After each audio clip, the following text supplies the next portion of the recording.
नमस्कार। श्री गणेशाय नमो नमः। सरस्वती नमस्तुभ्यं वरदे कामरूपिणी विद्यारंभम करिष्यामि सिद्धिर्भवतु मे सदा। शिव शक्ति को कोटि कोटि प्रणाम। मेरे श्रोतागण, मैं आज आपको गुरु की दृष्टियों के बारे में जानकारी दे रही हूँ।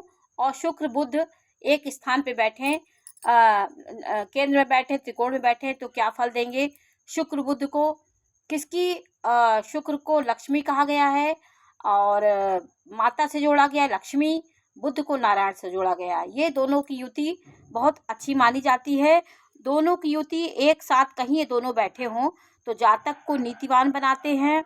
व्यक्ति सुंदर होता है, हर चीज़ की जानने वाला होता है, अनेक कार्य में वो कुशल होता है, धनवान होता है और सुंदर वाक्य बोलने वाला व्यक्ति होता है, कलाकार होता है।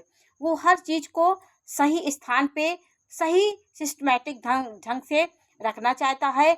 व्यवस्थित उसके जीवन व्यवस्थित होता है। व्यक्ति सौम्य होता है, बोलने में अच्छा होता है, बोलने में उसकी मीठी वाणी होती है, क्योंकि बुध के साथ शुक्र होगा तो मीठी वाणी बोलने वाला जातक हो जाएगा।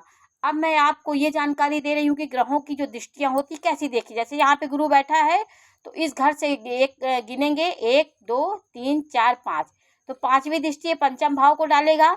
उस ग्रह से कहीं भी बैठा होगा, यहाँ बैठा होगा तो 1 2 3 4 5 छठवीं दृष्टि, 6वें भाव को दिखेगा। यहाँ बैठा है तो 5वीं दृष्टि यहाँ डालेगा, 7वीं दृष्टि सप्तम भाव में और 9वीं दृष्टि भाग्य भाव में डालेगा। तो ये बहुत उत्तम स्थिति होती है। गुरु की सब दृष्टियाँ अमृतमयी होती हैं। गुरु की दृष्टि जो होती है वो चंद्रमा को बलवान करती है, चंद्रमा के कल्पनाशीलता को बढ़ाती है। गुरु की दृष्टि सूर्य के प्रभाव को बढ़ाती है। मान प्रतिष्ठा सम्मान जो सूर्य से मिलता है आत्मा की शक्ति और विशाल कर देती है। गुरु इन दोनों ग्रहों की दृष्टि डालेगा तो गुरु इनको पावरफुल बना देता है।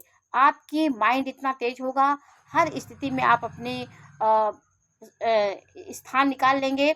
हर बुद्धि आपकी हर जगह एक्टिव रहती है। तो बुद्धि का सही इस्तेमाल करने की यहाँ पे प्रतिभा आप में हो जाती है। गुरु की दृष्टि इतनी महत्वपूर्ण होती है।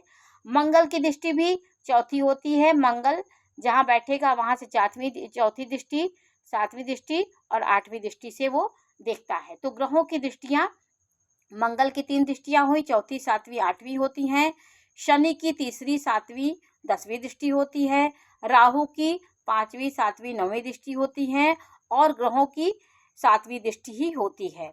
तो ग्रहों की दृष्टियाँ, ग्रह कहाँ बैठ के किस भाव को देख रहे हैं और कौन से ग्रह हैं, ये आपके अपने कुंडली से आप देख सकते हैं।